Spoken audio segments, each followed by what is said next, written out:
Chào tất cả các bạn. Nay mình chia sẻ cùng với các bạn là chiếc máy dập tắt liên hợp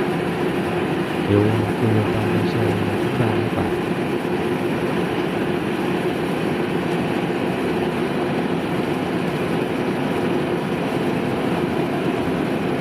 Đối với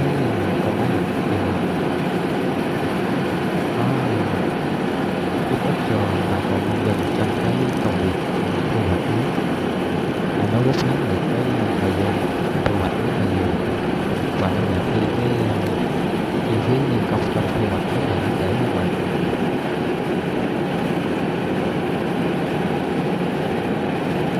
Từ khi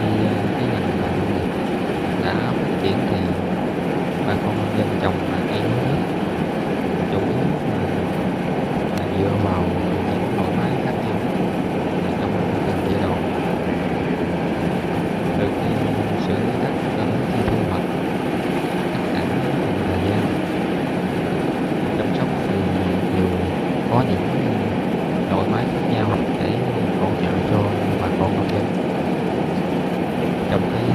công việc sản xuất là rất là tiện lợi.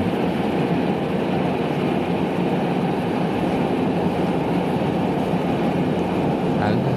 thời buổi hiện tại thì bà con nông dân chủ yếu là chăm sóc cây lúa bằng kỹ thuật, cách bón phân và cách sử dụng thuốc bảo vệ thực vật để sử dụng sao cho đạt được hiệu quả cao và hạn chế được cái thuốc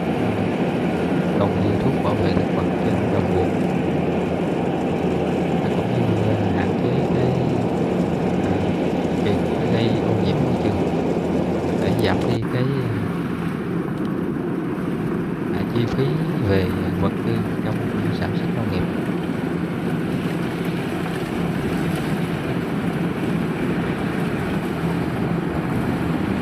Trong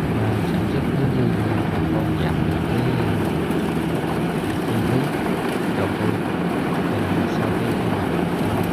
cái lợi nhuận của bà con sẽ được tăng lên nhiều hơn.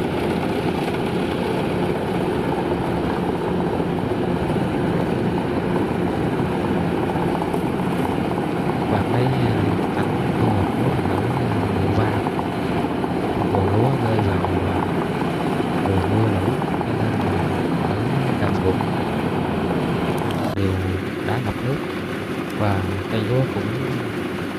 đổ ngã. Thì đối với những con máy gặt đập liên hợp vẫn hoạt động tốt trên đồng ruộng